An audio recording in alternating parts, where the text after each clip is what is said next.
Баршаңызға қайырлы күн достар. Бүгін біз қарапайым шегеден 8 наурызға арнап, аналарымызға арналған өте ерекше сыйлық жасап үйренетін боламыз. Ол үшін ең алдымен менің каналыма тіркеліп, лайк басуды ұмытпаңыздар.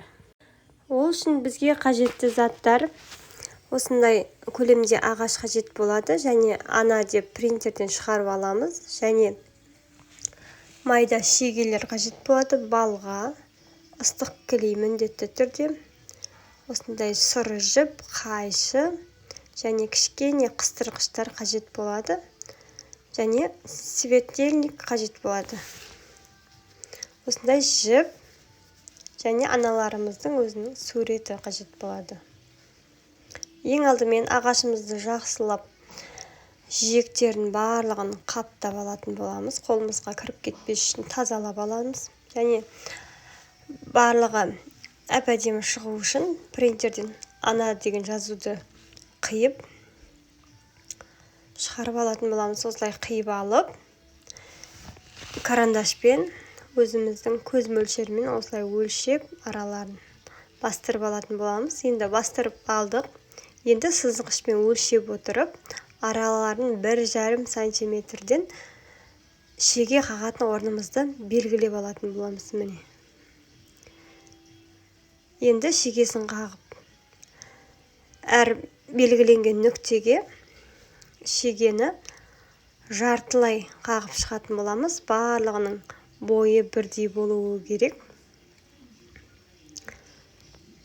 Міне осылай қағып, түп-түзу етіп қағып шықтық. Енді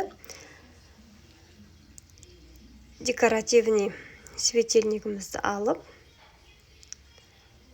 өлшейміз. Жиегін, сосын ана деген жазуды айналдыра отырып осылай орап шығатын боламыз. Бұны шегеміздің түп жағына жіберетін боламыз.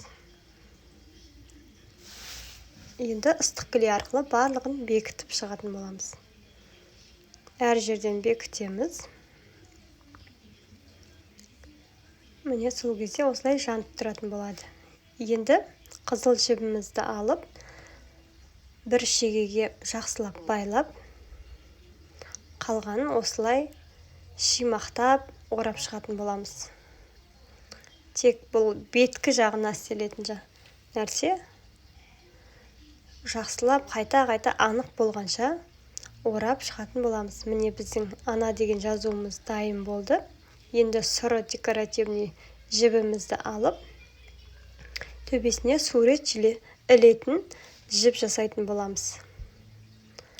Екі жағына жүрек жабыстырамыз. Және де майда суреттерімізді қиып алып, анамыздың. Мен үлгі ретінде өзімнің суреттерімді алдым. Осылай декоративный ілгіштермен, қыстырғыштармен қыстырып шығатын боламыз. Және қыстырғыштың басындағы жүректерін алып, жан-жағын ашық жерін сәндеп жібердім. Ыстық клей арқылы барлығын бекітетін боламыз. Енді артқы жағына екі шегені қағып, жаңағы сұры жібімізді байлап, ілетін қылып дайындайтын боламыз. Сол кезде біздің өте ерекше сыйлығымыз дайын болды. Осы жерін бассақ жанады. Түнде светильник қылып қоюға болады, және осылай стенаға іліп қоюға болады. Өте қарапайым заттардан жасалған бұл сыйлықты анаңызға өз қолыңызбен осы видеодан үйреніп жасап берсеңіз қуанатыны анық. Назарларыңызға көп рахмет. Егер видеом ұнаса, комментарий қалдырып, лайк басуды ұмытпаңыздар.